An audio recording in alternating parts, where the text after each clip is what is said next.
Okay, so continuation tayo ng ating EIGRP configurations. Okay, I think ito yun na yung part 7 na siguro to, 6 or 7. So medyo matagal akong hindi nakapag-create ng video tutorial dahil busy medyo maraming pinagkakabalan. So ngayon, balik na naman ulit tayo. So naputol tayo doon sa previous video tutorial natin doon sa network advertisement. No, kung matatandaan nyo, nag-advertise na tayo ng mga network, diba? So ito pa rin naman yung topology na gagamitin natin. Ginagamit natin mula noon hanggang ngayon. So ito ay si network 1, ito si hindi network. Router 1, ito si router 2, ito si router 3, and then ito si router 4. So nung nakaraan na yung mga last videos natin, so yung network advertisement doon, yung advertisement doon, I think nag-advertise tayo ng network ng mga directly connected, yung IP address ng isang interface, no? So parang ganito yata 'yan. So check natin si R1, no? Ano ba yung network na yan advertise niyan? Ayan. So makikita na natin. Ito 'yun, routing for network interface. Ito 'yun, no? Yung directly connected o yung directly yung direct IP address nung routers interface natin. Yung kay R1 in this particular show IP protocols output, yung 10.10.10.5/32. Ito yun, no? Yan, di ba? Yan yung in-advertise natin. And kung matatanda natin, itong topology na to is working na yung EIGRP in between R1 and R3. So dito muna tayo magpo-focus kay R1 and then R3 para medyo ibig sabihin medyo konti lang yung yung span muna ng tinitingnan natin para mag-verify ng mga tawag nito ina-advertise na network natin, di ba? So dati nag-advertise din tayo ng network, itong mga loopback na to, di ba? Itong mga loopback address na to. Itong mga loopback address na to, itong mga 172.20.20, no? Yan ay nandito sa kay R1, di ba? Na kay R1 yan. So ngayon, I think nung previous is nag-advertise tayo ng isang network advertisement wherein na-cover lahat yan, yung mga network na yan. Na-cover yan na-i-advertise natin yan. Yan. And ang objective, ba't ako gumawa ulit ng video tutorial? Para i-continuous yung usapan natin. What if kung, di ba, ang question is, what if kung gusto ko lang mamili? No? Gusto ko lang mamili ng network na i-advertise. Itong si R1, no? Si R1 medyo secretive, masyadong masikreto. So yung mga loopback interface, yung mga loopback addresses sa kanya, no? Gusto niya lang is mamili lang ng IP address na network address na i-advertise. Okay, let's say sabihin natin si R1, namili siya ng network na i-advertise. Sino ba pipili natin? Halimbawa ito, si 172.20.20.64, and then si 172.20.20.96/27/27. So yan dalawang network na lang yan ang i-advertise ni R1, no? R1 papadala niya kay R3 yung details na yan. The rest ayaw niyang i-advertise. Ngayon ang tanong, paano ba natin gagawin yan, no? Na yan lang out of etong mga network na to, 6, 6 na network. Dalawa lang yung gusto nating ma-advertise. So paano natin siya gagawin?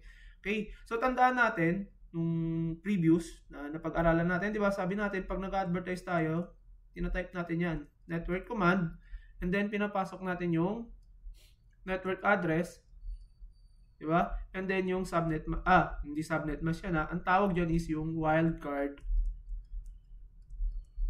mask. Diba? Wildcard mask ay nilalagay natin dyan. Ngayon, since na ang gusto lang natin na i-advertise ito, yung 172.64 and then yung .96, paano natin gagawin yan? Okay, ang ginagawa dyan is nagkikreate tayo ng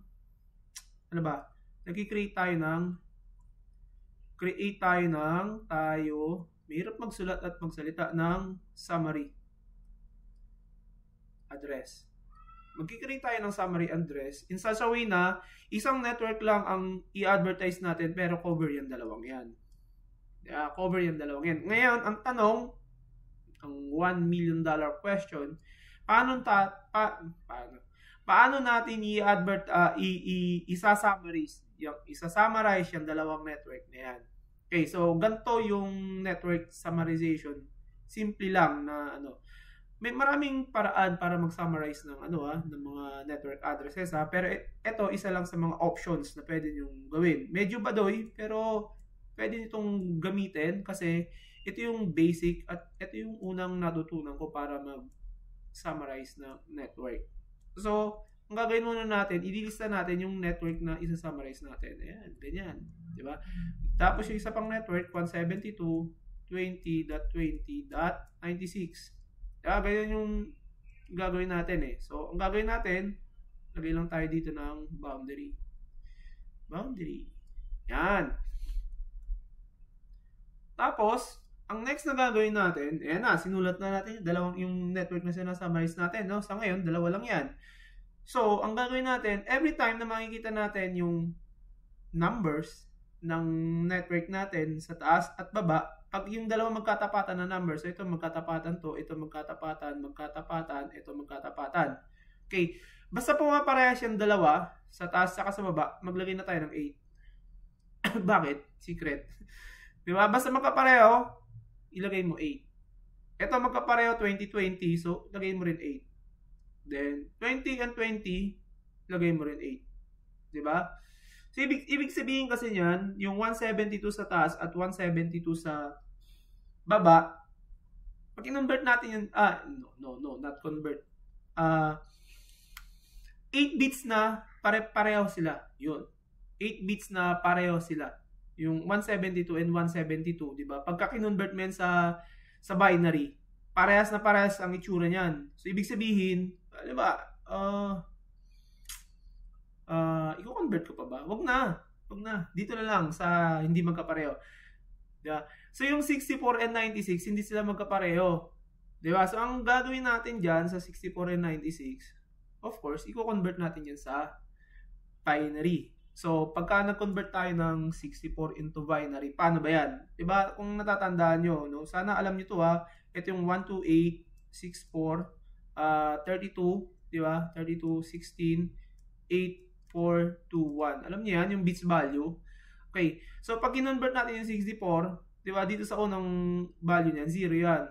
Diba? 64, next. Ayan, pasok na yan, diba? Kasi 64. Then, the rest, puro na yan, 0. So, ang magiging binary value ng 64 is 0, 1, 0, 0, 0, 0, 0, 0. Ayan yan, diba? Ngayon, itong 96, convert din natin sa binary. Pa-convert natin sa binary. Yung 96, syempre 0, 0, 1, 2, 8. Ano ba? Magwa-1 siya sa 64. Tama? Tapos 32. 1 din yan. Tapos 0 na. Bakit 1? No? Kasi 64 plus 32, 96 yan. Diba? So, ang magiging binary value ng 96 is 0, 1, 1, tapos the rest, 0 na. Diba? Ganun yun. Ngayon, ang gagawin natin is, hahanapin natin yung mga binary value, o yung mga bits value, o yung mga bit na pumapareha sila. No? Yung mga bit na pumapareha sila. Ito, 0 and 0, pareho. Isa. Diba? Bilang yan isa. 1 and 1, o pareho. Dalawa. Tapos 0 and 1, hindi na sila nagpareho. So, X na yan. Ngayon ang gagawin natin, bibilangin natin kung ilang bits na nagpareho sila. So, isa, dalawa. Dalawang bits na pumareha sila. Okay? Okay? So, parang same lang yan din doon sa 172. O 172 dito, tapos 172 dito. Nung kinonvert mo siya, pare-parehas yung bits nun. Kaya 8 yun. Diba? Dito, dalawa lang pumareho, kaya ilalagay natin dito is 2. Yan, ganyan. Ngayon, since na nakuha na natin, itong 8, 8 plus, itong 8, 8, 8, and then 2, ito na yung magiging subnet mask ng ating newly summarized network. Okay. So, pag 8 plus 8, ano yan? 16 plus 8, 24 plus 2, 26. So, yung summarize network natin, yung network na isa-summarize natin, magkakaroon na siya ng bagong subnet mask. Hindi na siya subnet mask ng /27, kundi magiging /26 na siya. Okay? So, paano siya i-rewrite? Paano siya isusulat? Ano yung network address na yon na isusulat natin doon sa network advertisement natin? Diba? Yun ang $1 million question eh. Pero hindi, madali na lang yon. So, usual, kapag ka ganito na sinasummarize mo, kukunin mo yung pinaka mababang value, yung pinaka mababa na network address. So, diyan, obvious yung 64. So, ang gagamitin mo, 172.20.20.64. Ngayon, ano na yung subnet mask niya? /26.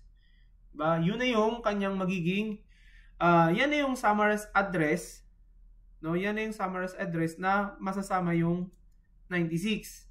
Ngayon kasi, ang problema natin, di ba, sabi ko, kapag ka nag-a-advertise tayo ng network kay EIGRP, network address ang inilalagay natin, tapos wildcard mask. Di ba? Wildcard mask yun. Hindi subnet mask. Di ba? Ngayon, ang problema, ano ang wildcard mask ng /26? Di ba? So, convert natin yan. Ngayon, paano kino-convert yung, yung subnet mask na 26 into decimal? So, paano yun? 255, di ba? 255, 255, 255. Dot. Okay. Ano yung decimal ng /26? So, sabi natin, 255.255.255.128 plus 64 yan. Okay. Sana alam nyo yan, ha? Pero kung hindi, i-discuss ko yan in detail sa ibang, So, 192. Diba? So, balikan na natin yung techniques natin para kumuha ng wildcard mask. Since na-convert na natin yan into decimal, so, ngayon, i-convert na natin siya into wildcard mask. So, pag nag-convert tayo ng wildcard mask, diba, dapat lahat by default 255. Diba? Ganun yung gagawin natin dyan eh. Tapos 255. Ganyan lang yan. Tapos, anong gagawin natin dyan? Subtract. So, 0, 0, 0. O yun. Gagawin, 255 ba? Wag mong 192 para hindi mag-negative. So, 255 minus 192 yan. Yeah? 192. Siyempre. So, ang magiging sagot dyan is that 63. Okay? So, ngayon, buo na. Mayroon na tayong network address which is ito. And then, meron na tayong wildcard mask which is ito. Yun na yung gagamitin natin. No? Yun na yung gagamitin natin. IP address para i-configure o sabihin kay R1 na ito yung network na gusto kong i-advertise mo kay R3.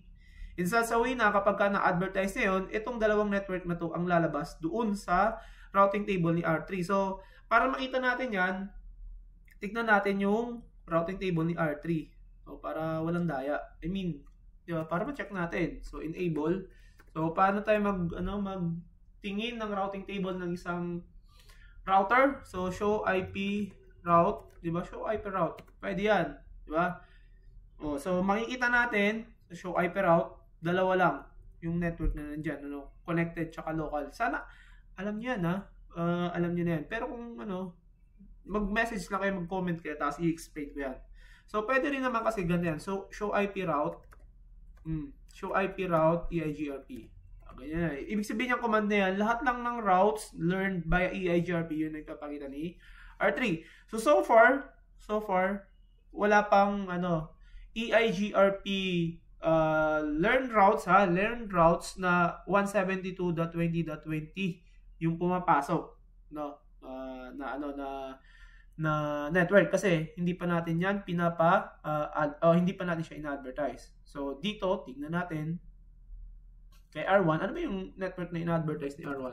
So para makita natin kung ano yung network na in-advertise ni R1, gagamit tayo ng command na show IP not route, show IP protocols. Yan. Ito lang yan eh. Yung nira-route nyo pa rin, yung binibigay niya ito yun. 10.10.10.5 which is yung kanyang directly connected networks. Doon yung sa interface niya. Okay? So, ngayon, ang gawin natin, advertise na natin yung summary network na ginawa natin, yung sinummarize nating network. And tignan natin kung itong dalawang network na to mapupunta sa routing table ni R3 gamit lang ito. Itong summarized network na to and then itong wildcard mask na yan. Okay?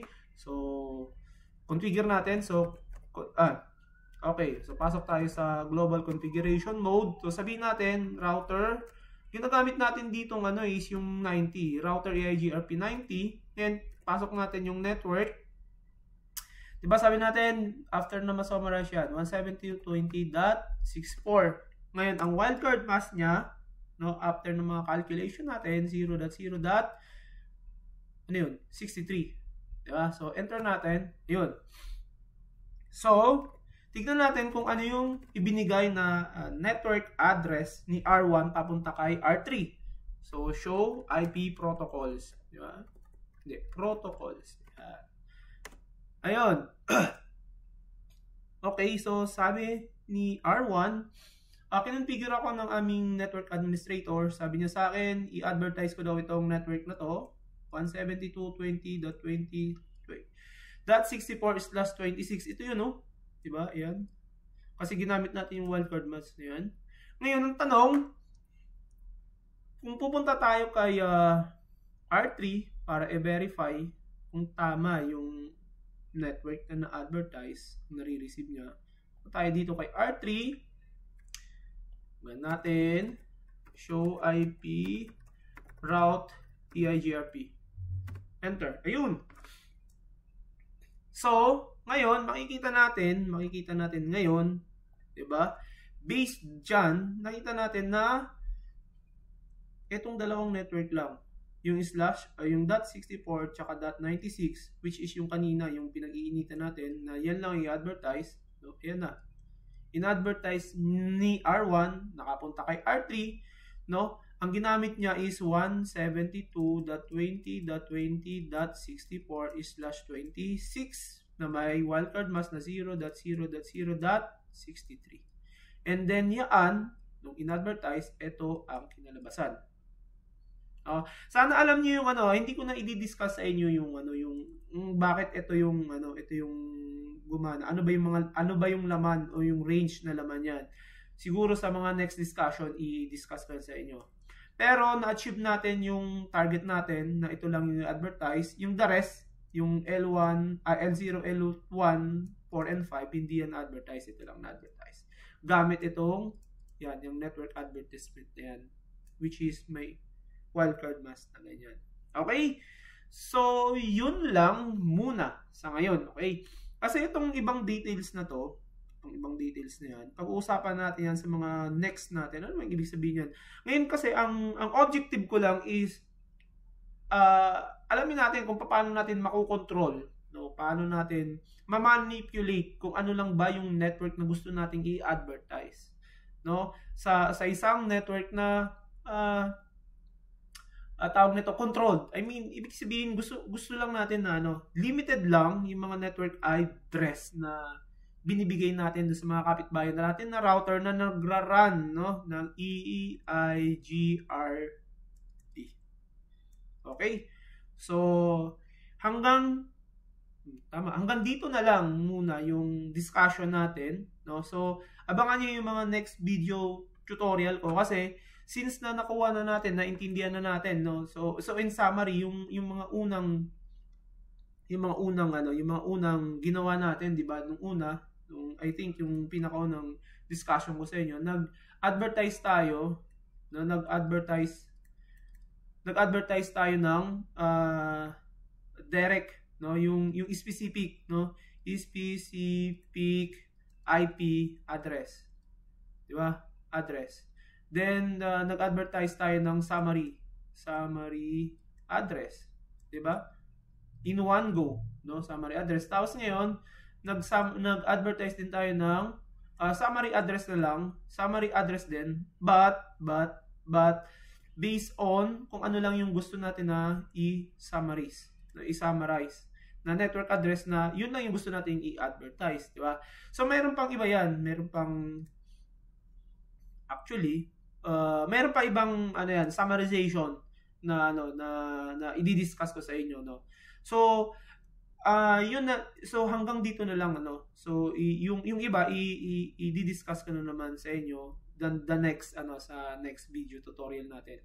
Basta ang ano lang, ang aim lang nito ng video tutorial nito is matutunan niyo lang, maintindihan niyo lang yung effect ng wildcard mask doon sa network advertisement, no, na ibinibigay natin o kino-configure natin doon sa router na nag-a-advertise ng mga network. So yun lang muna, mag-focus lang muna tayo doon, yun lang muna ang intindihin natin, no, kasi medyo mahaba at malawak pa yung usapin na yan. And then I'll make sure na itong mga to, di-discuss ko rin yan sa mga susunod. Yan, mga numbers na yan, ito, though I think na discuss ko na rin yan before. So uulitin ko lang yan ulit with mga advanced concepts. Okay? So hanggang dito na lang muna yung video tutorial ko. I hope na may natutunan, no? At tulad ng paalala ko lagi, pag may natututunan, may naiintindihan, huwag nyo kakalimutan mag-like, mag-share ng video at mag-subscribe. Kasi kukunti pa lang yung subscriber ko, nasa 300 pa lang eh. So sana dumami yan, umabot ng 100,000 to 1M, di ba? Para ganun ako lagi pag-create ng video kapag hindi ako busy. Okay? So hanggang dito na lang, hanggang sa mga susunod natin na video tutorial, abangan nyo ulit. Okay? Thank you.